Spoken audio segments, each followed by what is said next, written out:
अध्यक्ष क्या होता है लोकसभा का? लोकसभा में 545 लोग बोलते हैं।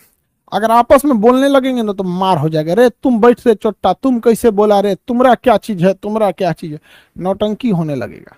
समझ में आ गया कि नहीं आ गया? नौटंकी जरूरत से ज्यादा होने लगे। इसलिए जिसको जो सवाल करना है वो अध्यक्ष से कहे। अध्यक्ष कहेगा माननीय सदस्य आप इसका सवाल पूछिए, तो अध्यक्ष से आप सवाल पूछेंगे। ओम बिरला साहब अभी अध्यक्ष, बहुत स्टिक इंसान है, तो उन्होंने उनसे सवाल पूछिए महाराज हमारे यहाँ एयरपोर्ट नहीं बना है, तो कहेंगे ठीक है माननीय सदस्य आप बैठ जाएं। नागर विमानन मंत्री खड़े हुए, माननीय सदस्य का जवाब दे, तो मंत्री साहब उस सदस्य का जवाब नहीं देंगे, स्पीकर को बोलेंगे कि माननीय स्पीकर महोदय आपने मुझे बोलने का मौका दिया, इसके लिए धन्यवाद।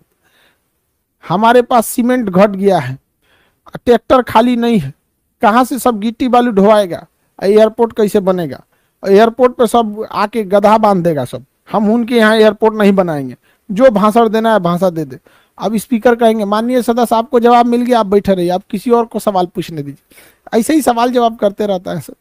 तो अध्यक्ष का बहुत ज्यादा जिम्मेदारी होती है, ठीक है। अध्यक्ष इन्हीं 545 में से होता है।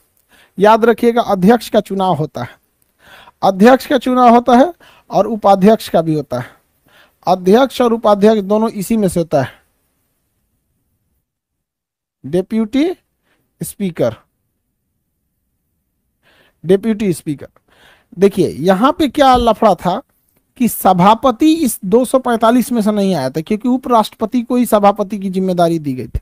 यहां पर क्या होता है कि 545 में से ही एक को चुन लिया जाता है अध्यक्ष और एक को चुन लिया जाता है उपाध्यक्ष। इस चुनाव में जनता भाग नहीं लेती है, बल्कि यही 545 अपने में से किसी एक को अध्यक्ष चुनते हैं और किसी एक को उपाध्यक्ष चुनते हैं, किसी एक को अध्यक्ष और किसी एक को उपाध्यक्ष चुनते हैं।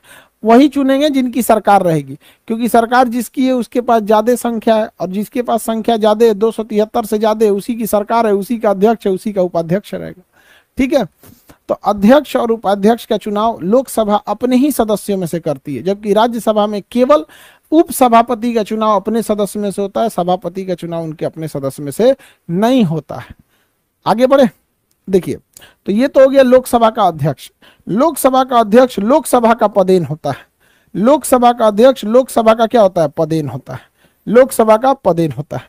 अगर लोकसभा में गणपूर्ति नहीं है, अगर गणपूर्ति नहीं है तो लोकसभा का अध्यक्ष इसकी कार्रवाई को क्या कर सकता है? रोक सकता है, कार्रवाई को रोक सकता है। अब बात समझिए ध्यान से, अगर स्पीकर नहीं, अध्यक्ष नहीं है तो उपाध्यक्ष देखेगा, सभापति नहीं है तो उपसभापति देखेगा। ऐसा भी तो हो सकता है अध्यक्ष उपाध्यक्ष दोनों नहीं है, अध्यक्ष और उपाध्यक्ष दोनों नहीं है, तो ऐसे कंडीशन में देश पर कोई बहुत बड़का आफत नहीं आ जाने वाला है कि अध्यक्ष उपाध्यक्ष नहीं है तो बहुत बड़का देश पे आफत आ जाएगा। यदि अध्यक्ष और उपाध्यक्ष नहीं है तो इस 545 में से कोई सबसे बूढ़ा सीनियर, जिसको तजुर्बा होगा, 6 बार 7 बार का चुनाव जीता होगा, उसको पता होगा कैसे कैसे दिया जाता है भाषण, कैसे किसको बैठाया जाता है, तो उन 5 सीनियर का लिस्ट भेजा जाएगा राष्ट्रपति के पास कि देखिए ये 5 गो सीनियर है लोग, अध्यक्ष भी नहीं है, उपाध्यक्ष भी नहीं है, अध्यक्ष भी नहीं है, उपाध्यक्ष भी नहीं है, अध्यक्ष भी नहीं है, उपाध्यक्ष भी नहीं है। इन 5 सीनियर जो हैं, अध्यक्ष और उपाध्यक्ष की अनुपस्थिति में इन 5 सीनियर के नाम को भेजा जाएगा कहां पर? इन 5 सीनियर के नाम को भेजा जाएगा राष्ट्रपति के पास, और राष्ट्रपति उसमें से किसी एक को अध्यक्ष, किसी को एक को उपाध्यक्ष टेम्पोररी चुन देंगे कि हाँ भैया आप लोग रहिए, अभी वो आएंगे जो फुल टाइम वाले हैं, जब आएंगे तो आप हट जाइएगा। सेम कंडीशन होता है राज्यसभा में, जब सभापति भी नहीं हो, उपसभापति भी नहीं हो, तो उस कंडीशन में भी राज्यसभा में से 5 वरिष्ठ यानी सीनियर का लिस्ट भेज दिया जाता है राष्ट्रपति को।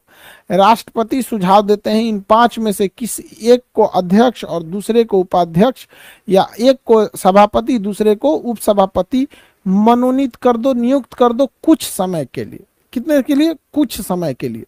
तो इतना समझ में आ गया कि नहीं आ गया?